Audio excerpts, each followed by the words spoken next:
Hi, welcome, namaste. In this edition, I'm going to talk about the rights of the minority community women.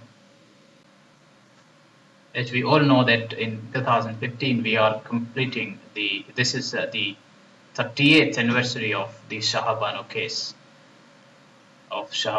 We all know what happened in the Shah Bano case by Supreme Court. It was a historic judgment in terms of individual rights and the women equality in India.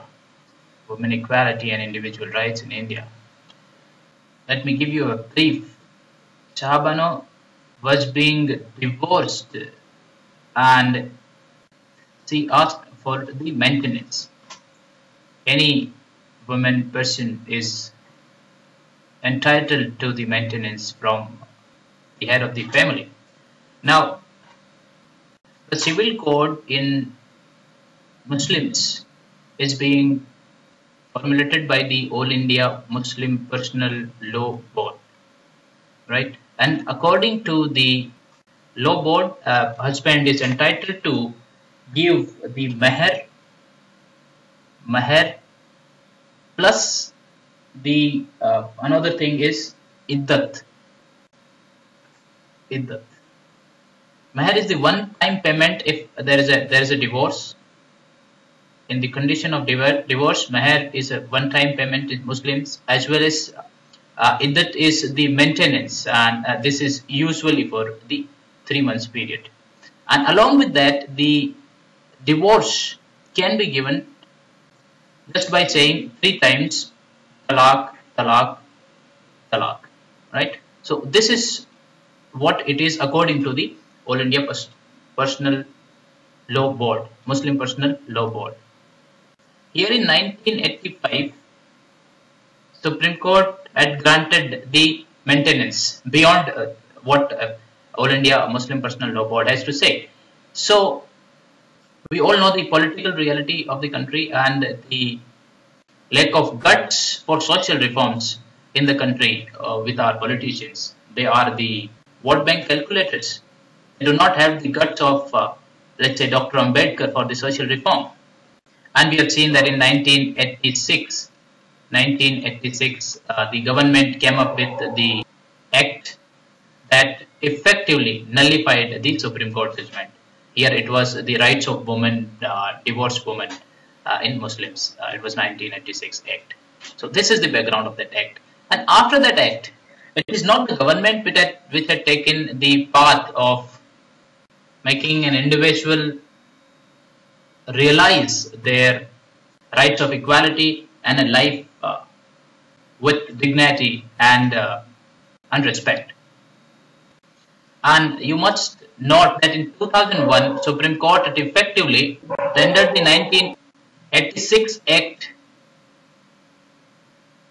ultra vires because it mentioned that the Muslim Women Act, this is the 86 Act, has to be read in consonance with the rights given to an individual in Part 3 of the Constitution. Part 3 in the Constitution, the fundamental rights, right to equality, Article 14. Then right to life with dignity, Article 21 and 14. So any act has to be read in consonance with this. So Muslim Women Act, it was effectively nullified by the Supreme Court. Along with that, there were many orders, judgments by the Supreme Court that helped the minority women in realizing their rights. Recently, Supreme Court had mentioned that under the section 125 of CPC, Muslim women can ask for the maintenance. And the same is extended for the children, parents. Alright. Apart from this judgment, in February 2015, there was a case, the name of case Khurshid Khan versus the state of UP. Here, Supreme Court had mentioned that polygamy is not polygamy is marrying more than one woman. It is not the internal part of the religion. Internal part of the religion. What Mr. Khurshid Khan has to say that he has every right under the Article 25 of the Constitution. You may be knowing that Article 25. Let me take a different color here. Article 25 grants every individual the right to propagate, preach and practice their religion. Practice of the religion.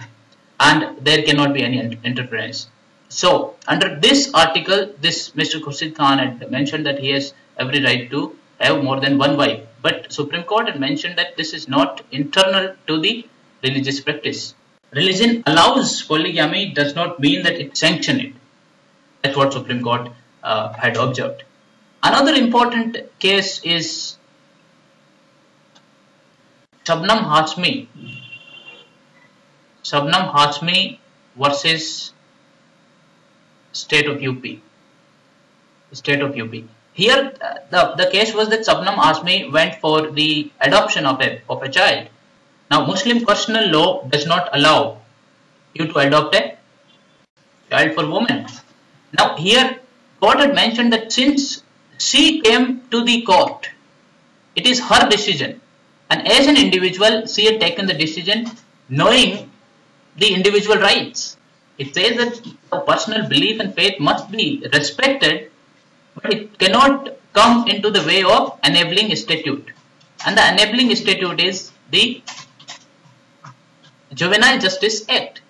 Because under Juvenile Justice Act only you can adopt a child. Now this is an enabling statute, and under this any person belonging to any faith can adopt a child if they follow the prescriptions, if they are eligible according to the law. So this law shall prevail on anything else.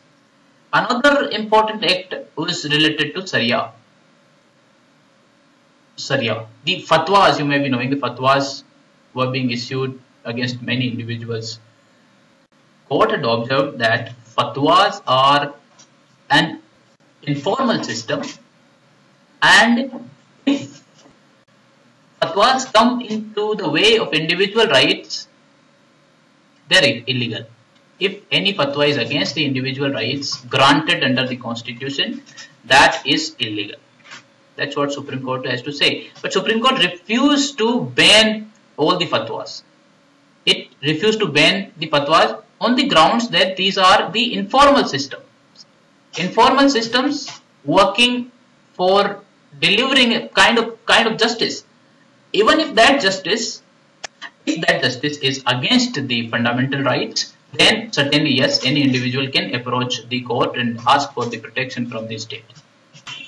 The bigger question is that this is the case of Supreme Court's activism. Though many people may say that Supreme Court is interfering in the religious matters of the people, of the community. Now, this activism had helped a large section of the society realize their rights of equality and right to life with dignity. That's Article 14 and Article 21 of the Constitution of India. Now, again, question is what has to be done? What else can be done? Article 44 mentions the Uniform Civil Code. Let's treat all women, all men, third gender equal. Uniform Civil Code. Right? What else? There is a need to relook into the personal law. You might have heard of Safia Niaz. Safia Niaz. She is from Bharatiya Muslim Mahila Andolan. It's a strong organization of more than 15,000 women, and they constantly fight for the justice of the Muslim women. Sorry, it has 45,000 members. And in Lucknow, there is a women organization. They have evolved. They have formulated their own personal law in the spirit of Quran. A marriage contract, Nikah Nama. The name of this is Nikah Nama. A type of marriage contract. it includes many provisions which are in conformity with the Supreme Court judgments. Even the triple talaq argument, where Supreme Court had mentioned that just by saying talaq 3 times does not amount to the dissolution of the marriage. There should be a valid reason. There should be a valid reason behind it, right? A logical reason. And apart from these, the solution lies in the maturing views of the individuals and the groups who are fighting for the rights of the individuals and the communities. That's all. You can like our Facebook page. It's facebook.com/ias.tos. On Twitter, twitter.com/ias.tos. Okay, bye bye. Have a nice time. Thank you. In this, the source for this video was Live Mint. Thank you. Bye bye.